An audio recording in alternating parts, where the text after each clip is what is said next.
Det moderne. Der kører en konstant baslinje i København. En strømning af ikke eksisterende menneskers rytmiske skridt. Billeder flyver ind over nethinden. Vi frister hinanden med smarte sko og kolde blikke. Alle skal være cool i København.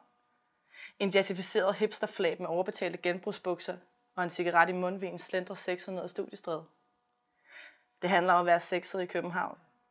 For det er bare så sexet at være belæst og bevæbnet. Sexede mennesker i sexet sort tøj med sexede bøger og sexede cykler. Sexede venner på sexede bodegaer med sexede bartender, der ryger de rigtige sexede cigaretter.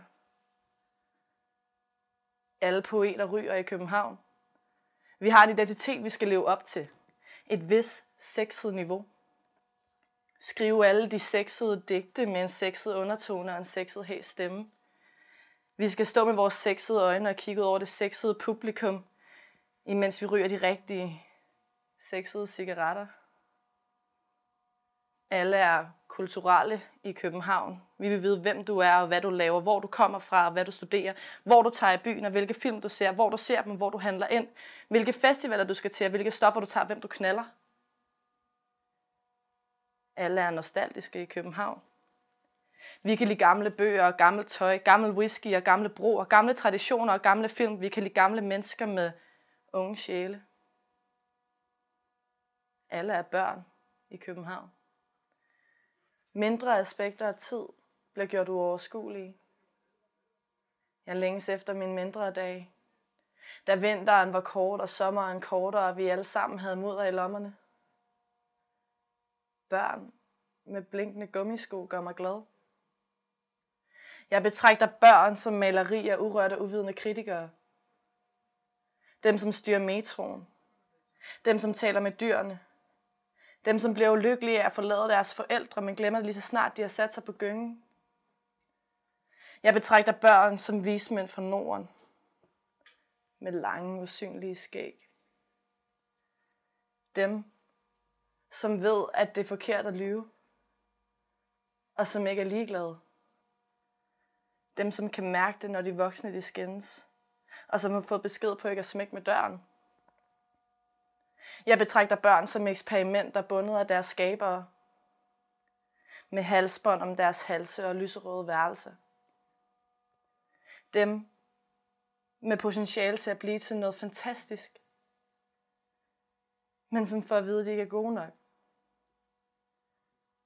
Dem, som ville ønske, de var drenge, men er fanget med et andet navn og en kjole.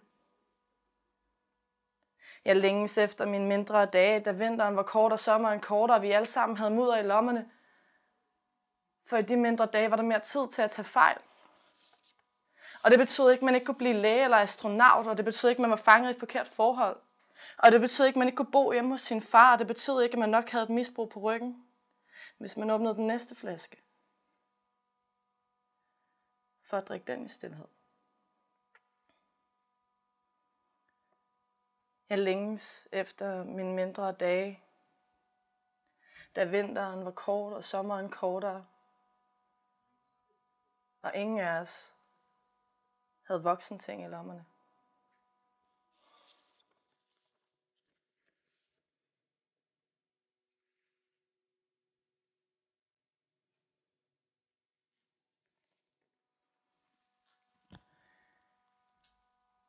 Der er kaffe på mit kys. Men vil du have det alligevel? Der er snavs på mine hænder, men vil du holde dem alligevel? Der er fejl i mine digte, men vil du høre dem alligevel? Der er knuder på min tunge og skeletter i mine skabe. Der er tårer i mine øjne, og maden er brændt på. Der er pletter på min kjole, og mine hænder ryster altid. Men vil du ikke nok holde dem alligevel? Jeg kommer altid lidt for sent, og min skjorte er lidt for krøllet. Jeg mumler lidt for meget, og jeg husker lidt for lidt. Jeg drikker lidt for ofte, og jeg drikker lidt for meget, men vil du ikke nok drikke lidt med mig alligevel? Der skal ikke så meget til at få dig til at tro mig, uden jeg siger noget. Jeg kan plante en tanke i dit hoved, uden at dele den med dig. Jeg kan hviske de mest vidunderlige ting med mine øjne. Og jeg kan stønne dit navn ved at blotte min nakke. Der skal ikke så meget til at få dig til at tro, at det bare er ting, du bilder dig ind. Jeg kan blive helt overrasket over din hånd på mit knæ. Jeg kan få dig til at tro, at jeg slet ikke tænker over mine dybe suk. Jeg kan gøre dig helt fortvivlet, når jeg holder om dig, og når jeg trykker mit bryst op mod dit. Mine tilfældige berøringer er slet ikke så tilfældige. Min uskyldige latter er slet ikke så uskyldig. Det er slet ikke så svært at forføre dig, uden at gøre noget, uden at sige noget, røre noget eller hentyde noget. Det er slet ikke så svært at blinke langsomt, når jeg kigger op på dig. Jeg får til at tro, at det eneste, jeg længes efter, er dig og dine hænder. Det er bare så svært ikke at føle det som uægte kærlighed, fordi Gud, hvor jeg dog elsker dig, og Gud, hvor jeg dog længes efter dig, men hvis jeg siger det højt, vil du ikke have mig. Hvis jeg siger, at jeg elsker dig, vil du ikke elske mig. Men hvis jeg uskyldigt blotter min nakke og blinker langsomt med mine store øjne, så vil du ønske, at jeg elskede dig. Og hvor er jeg dog naiv, men så igen, det er du jo også.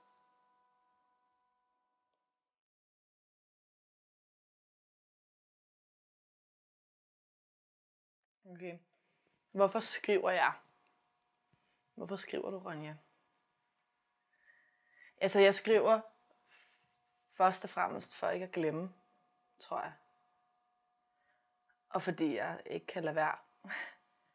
Min mormor har mange år prøvet at få mig til at skrive dagbog, og jeg har aldrig rigtig kunne praktisere det. Jeg har ikke kunnet det der med at sætte mig ned og så skrive, hvad der er sket for mig en hel dag. Men jeg kan simpelthen ikke lade være med at skrive digte, fordi hvis jeg oplever noget fedt, eller noget mindeværdigt, så er jeg så bange for at glemme det, så jeg bliver nødt til at skrive det ned.